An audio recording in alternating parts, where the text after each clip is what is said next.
Alors aujourd'hui, on va décortiquer une approche de coaching assez fascinante qui mélange les neurosciences et la transformation personnelle. L'idée, c'est de comprendre comment notre propre cerveau peut passer de simple passager à véritable pilote de notre vie. On commence avec une question. Une question que, franchement, tout le monde s'est déjà posée un jour ou l'autre. Pourquoi est-ce qu'on a parfois l'impression de s'auto-saboter, de se mettre des bâtons dans les roues, même quand on veut vraiment, vraiment réussir quelque chose? Et là, la réponse est assez surprenante. En fait, ça change tout. Parce que le problème, ce n'est pas forcément un manque de volonté. Non, ce qui nous épuise, ce sont des programmes qui tournent en arrière-plan dans notre cerveau, souvent sans qu'on le sache.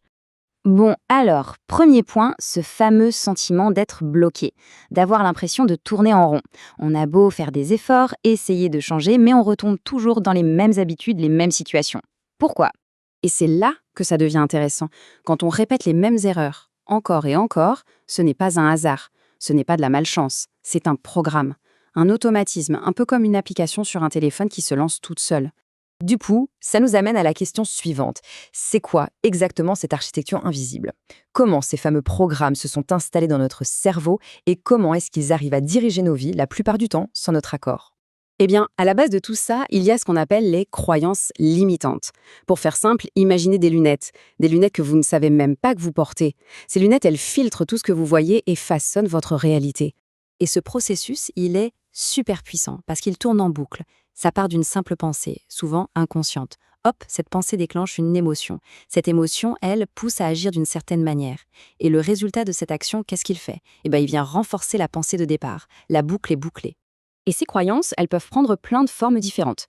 Du classique « je ne suis pas assez bien » au plus subtil « je dois être parfait pour qu'on m'apprécie », en passant par le décourageant « de toute façon, il est trop tard pour changer », des petites phrases qui tournent en boucle et qui, au final, dictent nos choix. Ok, donc on a des programmes qui tournent en boucle.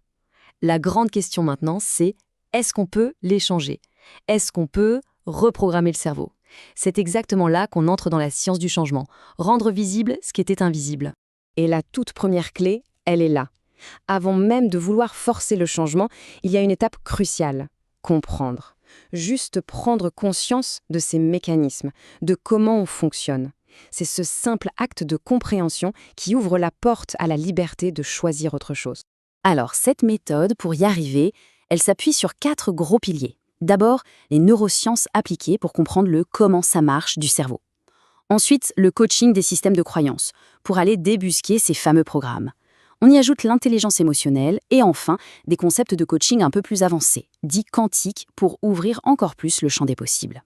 Et attention, un point super important, le coach ici, c'est pas un mécanicien qui vient réparer une voiture en panne. Pas du tout, c'est plutôt un guide, quelqu'un qui aide à allumer la lumière dans une pièce pour qu'on puisse voir ce qui s'y trouve déjà.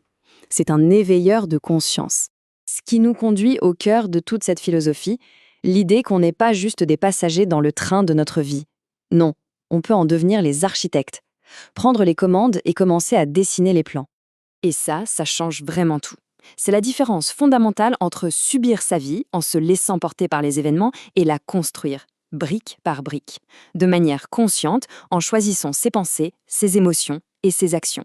J'insiste vraiment là-dessus. L'idée, ce n'est pas de se réparer. Il n'y a rien de cassé en nous. L'idée, c'est de révéler, d'enlever les couches, les masques, toutes les choses qu'on a accumulées pour laisser enfin apparaître qui on est vraiment, au fond. Bon, alors, on a compris, on a pris conscience de tout ça. Et après, comment on passe de cette élimination à l'action concrète? C'est le dernier pas, le plus décisif, le choix d'emprunter un nouveau chemin. Au fond, tout se résume peut-être à cette simple possibilité. Et si le vrai pouvoir, ce n'était pas de changer le monde extérieur, mais simplement de choisir de voir les choses différemment, de changer le regard qu'on pose sur soi, sur les autres, sur la vie. Qu'est-ce que ça changerait si on faisait ce choix, là, maintenant? Voilà, si tout ce qu'on vient de voir vous parle, si ça fait écho en vous, le chemin pour explorer ça plus en profondeur est indiqué.